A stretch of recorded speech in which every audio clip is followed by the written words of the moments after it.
Welcome to the video, future university students. We will be discussing what you need to do and when you need to do it in order to get into university in South Africa.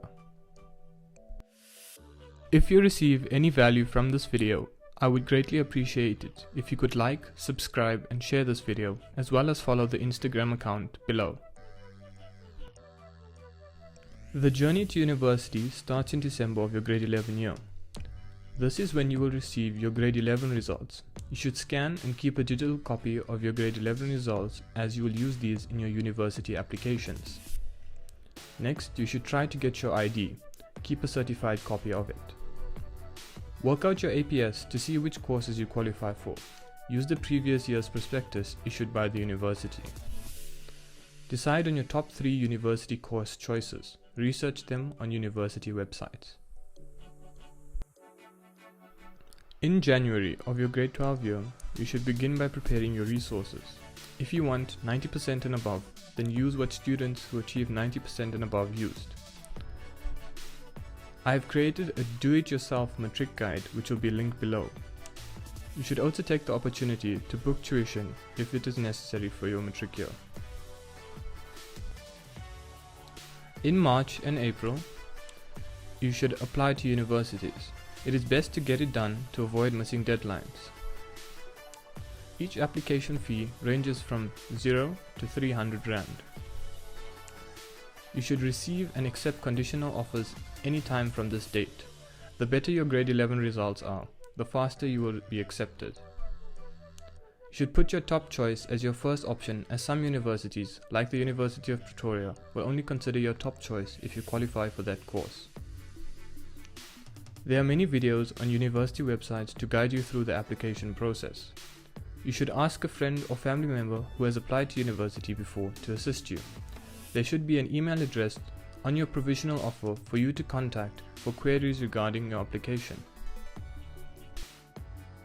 In May and June, you should book to write the NBT, which is the National Benchmark Test, and you should do this for the months of July or August, which is usually before your preliminary exams, and this should be done on the online website. There are 2 sections. You should check your university website to see if you need to write both for your intended course.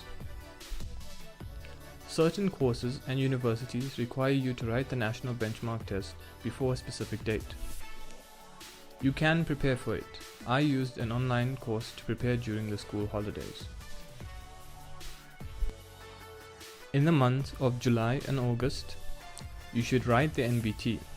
These results go directly to the universities and there is no need to submit them. You should finish your grade 12 syllabus and you should begin revising for your preliminary exams as well as your final exams. In the months of September and August, you will write your preliminary exams. You should scan your results and keep a copy of this. In November and December, you will write your November exams, and these are your final exams of high school.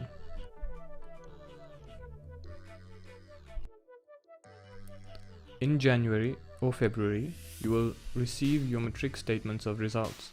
You should scan and keep a digital copy of these results. You will need to accept final offers from universities. This should be done as quick as possible, as there are usually time limits attached to these offers. You need to pay your registration fee to secure your spot. In this slide, there is additional information provided regarding your matric results. You should decide if you would like to remark any exams. There are costs involved. You should communicate with your school and submit your applications to remark. You should also decide if you would like to rewrite any exams. Again, you should communicate with your school and submit applications to rewrite. This brings us to the end of this video and the beginning of your journey. So, good luck, stay safe, and do your best.